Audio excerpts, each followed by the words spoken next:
SP വരുള്ള Attukal Pongala നല്ല അന്തസ്സായിട്ട് പൊളിച്ചതിന് ശേഷം ഇപ്പോൾ സംഘികൾ നാട് നീളെ പറയുകയാണ്, ഞങ്ങളുടെ നഗരസഭയുടെ പ്രശ്നമല്ല, എല്ലാത്തിനും ഉത്തരവാദി സർക്കാരാണ്. ആണോ? സംഘികൾ ചെവി തുറന്ന് കേട്ടോളൂ. ഈ ഒരു പൊങ്കാല പൊളിച്ചതിൽ സർക്കാരിന് എന്തെങ്കിലും ഉത്തരവാദിത്വം ഉണ്ടോ ഇല്ലയോ? മേയർ VV രാജേഷ് ആ മറുപടി സംഘികളുടെ ചെവി തുറക്കുമെന്ന് പറഞ്ഞു കേൾപ്പിച്ചു കൊടുത്തേ. സംസ്ഥാന സർക്കാരിലെ വിവിധ ഡിപ്പാർട്ട്മെന്റുകൾ ഞാനിപ്പോ എല്ലാ ഡിപ്പാർട്ട്മെന്റിന്റെ പേര് പറയുന്നില്ല, എന്നാൽ KSRTC, അതോടൊപ്പം തന്നെ പോലീസ് 1700 വനിതാ പോലീസുകാരെ മാത്രം പോലീസ് ഡിപ്പാർട്ട്മെന്റ് നിയോഗിച്ചിരുന്നു. കാരണം കൂടുതൽ ഭക്തജനങ്ങൾ വരുമെന്നുള്ള ഒരു ചർച്ച നേരത്തെ ഉണ്ടായിരുന്നത് കൊണ്ട് തന്നെ വനിതാ പോലീസിനെ കൂടുതൽ നിയോഗിക്കണമെന്ന് ബഹുമാനപ്പെട്ട മന്ത്രിമാർ തന്നെ ആഭ്യന്തര വകുപ്പിനോട് ആവശ്യപ്പെട്ടിരുന്നു. അങ്ങനെ വനിതാ പോലീസും ഒരുപാടുണ്ടായിരുന്നു. ഈ മാല പൊട്ടിക്കൽ, പോക്കറ്റടി പോലുള്ള സംഭവങ്ങളൊക്കെ ഉണ്ടാകാൻ സാധ്യതയുള്ളതുകൊണ്ട് തന്നെ കൂടുതലും ഈ കേരളത്തിലെ ക്ഷേത്രങ്ങളിലെ ഉത്സവങ്ങളിൽ തമിഴ്നാട്ടിൽ നിന്നാണ് ഇങ്ങനെയുള്ള സംഘങ്ങൾ വരുന്നത്. തമിഴ്നാട് പോലീസിന്റെ സേവനം ഇവിടെ ലഭ്യമാക്കിയിരുന്നു. അതോടൊപ്പം തന്നെ ഇങ്ങനെയുള്ള ഹിസ്റ്ററിയുള്ള ആൾക്കാരുടെ ചിത്രങ്ങൾ പ്രദർശിപ്പിച്ചിരുന്നു. CCTV കൃത്യമായിട്ട് നിരവധി കേന്ദ്രങ്ങൾ സ്ഥാപിച്ചിരുന്നു. പോലീസിന്റെ ഭാഗത്ത് വളരെ വലിയൊരു ഇടപെടലാണ് ഉണ്ടായത്. അതോടൊപ്പം റെയിൽവേ, ആരോഗ്യ വിഭാഗം, സംസ്ഥാന ആരോഗ്യ വിഭാഗം, ഫയർ ആൻഡ് സേഫ്റ്റി, ഇവരൊക്കെ തന്നെ നന്നായിട്ട്, ഫയർഫോഴ്സ് ഒക്കെ വളരെ നന്നായിട്ട് പ്രവർത്തിച്ചിരുന്നു. ഞാൻ എല്ലാ ഡിപ്പാർട്ട്മെന്റും എടുത്തു പറയുന്നില്ല. സംസ്ഥാന സർക്കാരിന്റെ എല്ലാ ഡിപ്പാർട്ട്മെന്റും കേന്ദ്ര സർക്കാരിന്റെ ഡിപ്പാർട്ട്മെന്റുകളൊക്കെ തന്നെ വളരെ നന്നായിട്ട് പ്രവർത്തിച്ചു. കേട്ടല്ലോ, സർക്കാർ സംവിധാനങ്ങൾ എല്ലാ സഹായവും ചെയ്തു. പക്ഷേ ദൈവം സഹായിച്ച് ഞങ്ങളുടെ കഴിവുകേടിന് പകരമായിട്ട് ചെയ്യാനായിട്ട് ഒരു സർക്കാരിന് കഴിയില്ല. കഴിവുകേട് കൊണ്ട് കുടിവെള്ളം മുട്ടിച്ചു, മാലിന്യ പ്രശ്നം, അല്ലെങ്കിൽ ടോയ്ലറ്റ് പോലും വെള്ളമില്ലാത്ത അവസ്ഥ.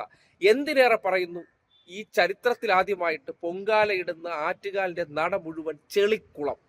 ഇത്രയും കാലം നിങ്ങൾ എവിടെയെങ്കിലും ഒരിടത്ത് നഗരസഭ എന്നൊരു പേരല്ലാതെ സർക്കാർ എന്ന് കേട്ടിട്ടുണ്ടോ? ഇല്ലല്ലോ. സർക്കാർ വേണ്ട സഹായങ്ങൾ, ഒരു പുതിയ ആൾക്കാർ വരുന്നതല്ലേ, അവർക്ക് വേണ്ട സഹായങ്ങളെല്ലാം എത്തിച്ചു കൊടുത്തു എന്ന് ഞങ്ങൾ ആരും അല്ല പറയുന്നത്. അത് VV രാജേഷ് തന്നെയാണ് പറയുന്നത്. ഞങ്ങൾക്ക് എല്ലാ സഹായവും മേയർ എന്നുള്ള നിലയ്ക്ക് ഞങ്ങൾക്ക് ചെയ്തു തന്നു. പക്ഷേ കഴിവുകേട് കൊണ്ട് നിർഭാഗ്യവശാൽ ഞങ്ങളുടെ കയ്യിൽ നിന്ന് കാര്യങ്ങൾ പോയി എന്നുള്ളതാണ് യാഥാർത്ഥ്യം. കാര്യം മാലിന്യങ്ങൾ ഒരു തരത്തിലും ഹരിതചട്ടം പാലിക്കാതെ നടത്തിയതുകൊണ്ട് തന്നെ പ്ലാസ്റ്റിക്കുമായി കൂടിച്ചേർന്ന് കഴിഞ്ഞ ദിവസം ഒരു വാർത്ത നിങ്ങൾക്ക് കാണിച്ചു തന്നു ഈഞ്ചക്കലിൽ. അവിടെയും തീർന്നില്ല, മറ്റൊരെണ്ണം കൂടി വരുന്നുണ്ട്. അത് ഏതാനും മണിക്കൂറുകൾക്കകത്ത് നിങ്ങൾക്ക് വേറൊരു ദൃശ്യം കൂടി കാട്ടിത്തരാം. അതവിടെ നിൽക്കട്ടെ. അതിനപ്പുറത്തേക്ക് നിങ്ങൾ കണ്ടില്ലേ, സെപ്റ്റിക് ടാങ്ക് പൊട്ടി ഒഴുകിയില്ലേ, നഗരത്തിൽ വെള്ളക്കെട്ടുണ്ടായില്ലേ, കൃത്യസമയത്ത് ഓട വൃത്തിയാക്കിയോ? ഇവിടെ 10 ദിവസം ഡൽഹി ടൂർ പോയിരുന്നു. ആ ടൂർ അങ്ങോട്ടേക്ക് ട്രെയിൻ യാത്രയിലൂടെ എല്ലാം ആഘോഷിച്ച് പോയി തിരിച്ചു വന്നു, പൊങ്കാലയും വന്നു. വല്ല ചെയ്യാൻ പറ്റൂ? ഒന്നും ചെയ്യാൻ പറ്റിയില്ല. പൊങ്കാല വന്ന് അങ്ങ് കുളമായി. ആ കുളമായതിനു ശേഷം ന്യായീകരിക്കാൻ വേണ്ടി എന്ത് ചെയ്യുകയാണ്?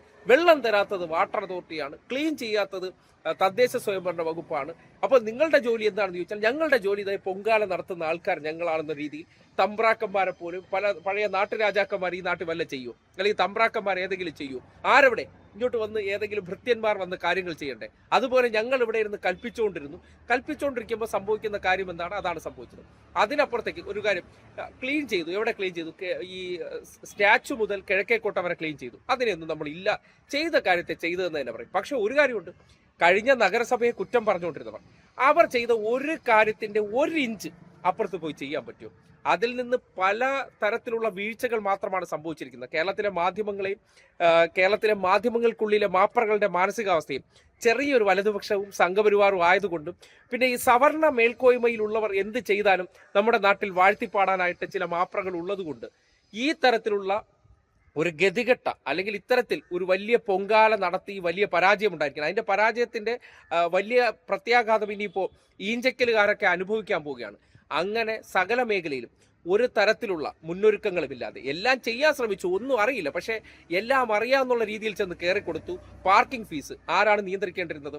അതും ഇനി സർക്കാരാണോ? നഗരസഭയുടെ പ്രദേശത്ത് 400 മുതൽ 700 രൂപയുടെ കൊള്ള എന്ന് പറഞ്ഞാൽ സംഘികൾക്ക് കുറെ സ്ഥലം നഗരസഭ എന്ത് ചെയ്തു? ലൈസൻസ് കൊടുത്തു. അവന്മാർ പോയി വന്ന ഭക്തരെ പിടിച്ചുപറി നടത്തി. എങ്ങനെയൊക്കെ നാട്ടുകാരെ കൊള്ളയടിക്കാമെന്നത് നഗരസഭയുടെ ഭരണത്തിന്റെ ആനുകൂല്യം വെച്ച് സംഘികൾ ചെയ്ത പല പ്രവർത്തനങ്ങളും. സേവാഭാരതിയും സ്വയം സേവകരൊക്കെ അവിടെ വൃത്തിയാക്കാൻ കാണുമെന്നാണ് പറഞ്ഞത്. എവിടെയെങ്കിലും നിങ്ങൾ കണ്ടോ? ആദ്യത്തെ 2 ദിവസമൊക്കെ എവിടെയൊക്കെ നിന്ന് ചില ഷോകളും ഫോട്ടോഷൂട്ടുകളൊക്കെ നടത്തി. പിന്നീട് ഏറ്റവും ഒടുവിൽ അവരൊന്നും ആ വഴിക്ക് വന്നിട്ടില്ല. അവരും നൈസിനൊക്കെ എന്താണ് നമുക്ക് വല്ലതൊക്കെ ഇതിൻ്റെ ഇടയിൽ ഒപ്പിച്ചെടുക്കാനുള്ളത്? കാര്യം ഒരു പൊങ്കാല അല്ലെങ്കിൽ ഇത്തരം ആഘോഷം എന്ന് പറഞ്ഞാൽ ചിക്കിലി ഉണ്ടാക്കാനുള്ള ഒരു അവസ്ഥയാണ്. അതുകൊണ്ട് അവരുടെ ജോലി നോക്കിപ്പോയി. അങ്ങനെയാണ് ഇത്തരത്തിലുള്ള ഒരു വലിയ വീഴ്ച അവിടെ വരികയും അത് സർക്കാരിന്റെ തലയിൽ വെക്കാൻ നോക്കുകയും കുടിവെള്ള പ്രശ്നം ഉൾപ്പെടെയുള്ള പ്രശ്നങ്ങൾ നേരത്തെയും ഉണ്ടായിട്ടുണ്ട്. പാരലായിട്ട് എന്ത് ചെയ്യാൻ പറ്റുമെന്നുള്ള അറിവില്ലായ്മകളും അതിനെ സംബന്ധിച്ച് ഇത്രയും കാലം പുറത്തു നിന്ന് ഡയലോഗ് അടിച്ച ആ ഭരണത്തിന്റെ താക്കോൽ ഇങ്ങ് ഇപ്പൊ കാട്ടിത്തരാന്ന് പറഞ്ഞു. കാട്ടിത്തന്നില്ലേ? എന്ത് വേണം? ഇനിയിപ്പോ ഇതിന്റെ പ്രത്യാഘാതങ്ങൾ, അതായത് തെരുവുനായ പ്രശ്നം മാറ്റുന്നത് എങ്ങനെയാണ്? ഇവിടത്തെ തെരുവുനായെ പിടിച്ച് അപ്പുറത്തെ പഞ്ചായത്തിൽ കൊണ്ടിട്ടു. അതുപോലെ ഇവിടത്തെ വേസ്റ്റ് വാരി അപ്പുറത്തെ പെരിടത്തിൽ കൊണ്ടിട്ട് ശീലിച്ച അതേ സ്ട്രാറ്റജിയാണ് ഇവിടെ ഉപയോഗിച്ചിരിക്കുന്നത്. അതുകൊണ്ട് ഉണ്ടാകാൻ പോകുന്ന പ്രത്യാഘാതങ്ങൾ കൂടി നാട് അനുഭവിക്കേണ്ടി വരും.